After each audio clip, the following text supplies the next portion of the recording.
everybody, Steve from OpenBOM, and I want to show you something awesome. This is one of my sneak peeks. I just built this bomb of the underwater camera, which is a cool, complex model. I want to show you something now.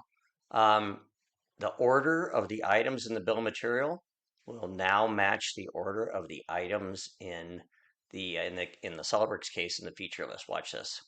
And if you're not checking out the new cross highlighting, by the way, kind of follow me along with this as well. So here we go. That thing was buried down in a couple of folders in the SolidWorks tree. It's at the top of the BOM. Here's the next one.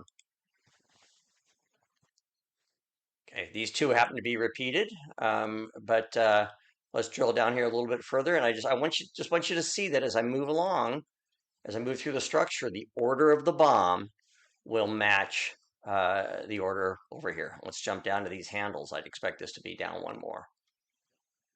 There it is. Okay, so very cool now.